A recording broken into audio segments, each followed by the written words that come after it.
আমি মাঝে মাঝে মাকে রাগ হয়ে কথা বলি, কিন্তু আমার রাগের উদ্দেশ্য হলো মাকে ভালো রাখার জন্য কথা বলা।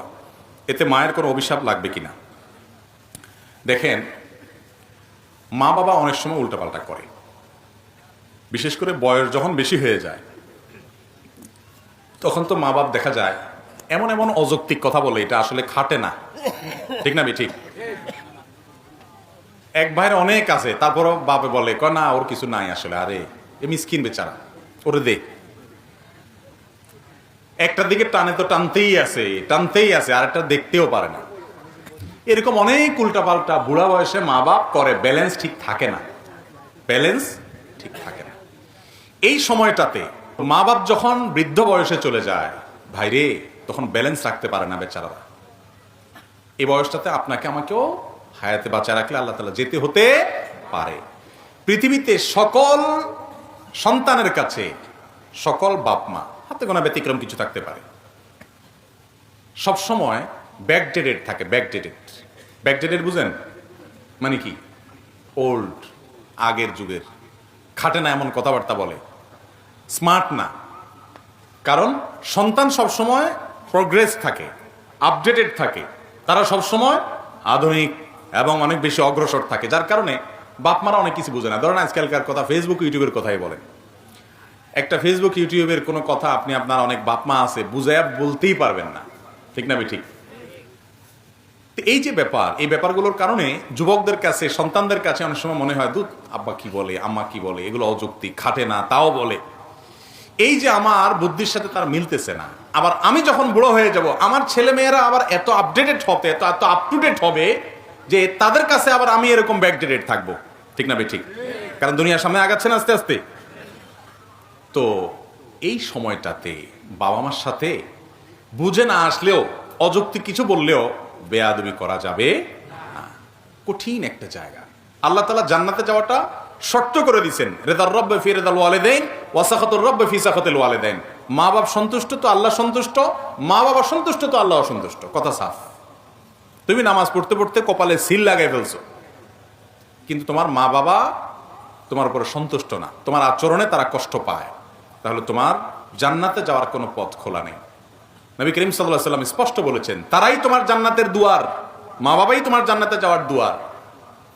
যদি তাদের কথা অযৌক্তিক মনে হয়, তুমি রাগ করে, ঝাড়ি দিয়ে, বেয়াদবি করে তাদের সাথে কথা বলার অধিকার নাই। এখন কথা হলো, অনেক সময় তারা উল্টাপাল্টা করেন, একটু তাদের ভালোর জন্য তাদেরকে বকা দেওয়া লাগে, ভালোর জন্য বকা দেওয়া লাগে। ধরেন কথার কথা, বাবা ডায়াবেটিসের রোগী, তাও মিষ্টি খাবে, ওনার ক্ষতি হবে কিন্তু তাও খাবে। এখন তার ভালোর জন্য তাকে মিষ্টি খাওয়া থেকে থামাইতে হবে, তো কি করবেন? মিষ্টি ওনার হাতের নাগালে রাখবেন না, দূরে কোথাও রাখবেন, ফ্রিজে তালা সিস্টেম করবেন। এখন যদি বাপে বদদোয়া দেয় যে আল্লাহ আমার হুতে আমারে মিষ্টি খাওয়ায় না, তাহলে আল্লাহ এই কথা শুনবে না, কারণ আল্লাহ জানে হুতে বাপের ভালোর জন্য করতেছে। কথা কি বুঝাতে পারছি? কিন্তু তাই বলে আপনি বেয়াদবি করতে পারেন না, ব্যবহার খারাপ করতে পারেন না, শক্ত ভাষায় কথা বলতে পারবেন না। অনেক সময় রাগ করা যায় মায়ের সাথে, বাপের সাথে। সে রাগটা হয় মায়ার রাগ। কিরকম মায়ার রাগ? ধরেন আপনি আপনার বাবা মাকে বললেন, দেখো তোমার ভালোর জন্য আমি বলছি, তুমি নিজের শেষ করে দিবা। আপনি অস্থির হয়ে বললেন, কিন্তু আপনার বলা থেকে বাপ মা বুঝবে যে আমার ভালোর জন্য বলতেছে, কষ্ট পাবে না, বরং তাদের ভালো লাগবে ছেলে আমাকে মায়া করে। কথা কি বুঝাতে পারছি? তো এই টাইপের রাগ করতে পারেন। কিন্তু যদি আপনি বেয়াদবি করেন, চোখ রাঙান, শক্ত ভাষায় কথা বলেন এবং ধমক দিয়ে কথা বলে দমান, যেটাকে বেয়াদবি বলে, সেটা তাদের ভালোর জন্য আপনি করতে পারবেন না। অনেক যুবকরা জিজ্ঞেস করে, বাপে নামাজ পড়ে না, মায়ে নামাজ পড়ে না, কি করবো? ধমক দিতে পারবো? আমাকে না, ধমক দিতে পারবেন না। নরম সুরে যতটুকু পারেন বলবেন, তাতে উনি মানলে মানবেন, না মানলে নাই। আপনি বেয়াদবি করার ইখতিয়ার রাখেন না। কোরআনে আল্লাহ কেন বলেছেন, ইম্মা ইয়াবলুগান্না ইনদাকাল কিবারা আহাদুহুমা আও কিলাহুমা, তোমার মা বাবার উভয় অথবা যে কোনো একজন বৃদ্ধ হয়ে গেলে, বার্ধক্যে গেলে, ফালা তাকুল্লাহুমা উফ ওয়ালা তানহারহুমা, মা বাপকে ধমক দিয়ে কথা বলো না, উফ বলিও না, যখন তারা বুড়া হয়ে যায়, বার্ধক্যে চলে যায়, বৃদ্ধ হয়ে যায়। কেন আল্লাহ এটা বলছেন? তার মানে কি জোয়ান থাকতে মা বাপের সাথে বেয়াদবি করা যাবে? কি বলেন? আল্লাহ বলছেন যখন বার্ধক্যে পৌঁছায় তখন উফ বলিও না, ধমক দিও না। তাহলে এর মানে উল্টাটা কি বোঝা যায়?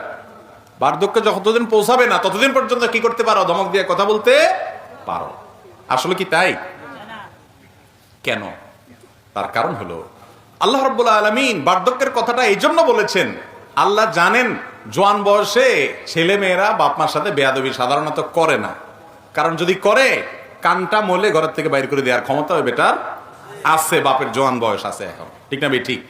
যখন বেচারা রিটায়ারমেন্টে চলে যায়, উপার্জন বন্ধ হয়ে যায়, কোনো পথ থাকে না, ছেলেদের উপরে ডিপেন্ডেন্ট থাকে, ওই টাইমটাতে ছেলেরা বেয়াদবি করার ভয়টা থাকে, যেহেতু তাদের খায়। এই জন্য আল্লাহ সাবধান করছে, ওই টাইমে তুমি কেয়ার করবা, ওই টাইমে তোমাকে কেয়ার করতে হবে। জোয়ান বয়সে তুমি কেয়ার এমনি করতে বাধ্য, কারণ বেশি তেড়ামি করলে, বেয়াদবি করলে ঘাটটা ধরে বাইর করে দেওয়ার ক্ষমতা ওনার আছে। প্রোটেকশন কোরআন থেকে আর বলে না দিলেও আছে। এই জন্য বার্ধক্যের কথা আল্লাহ বলেছে। এই জন্য বাবা মার সাথে কখনো রুক্ষ আচরণ করা যাবে না, যত যাই হোক। ওনারা উল্টাপাল্টা করলে অন্য কাউকে দিয়ে বলাবেন, আপনি সুন্দরভাবে বলবেন, ধমক দিতে পারবেন না, শাসন করতে পারবেন না। রাগ করবেন, যে রাগ থেকে মধু ঝরবে, যে রাগ থেকে উনি বুঝবেন যে আমাকে মায়া করে রাগ করছে। আল্লাহ তাআলা আমাদের আমলের তৌফিক দান করুন।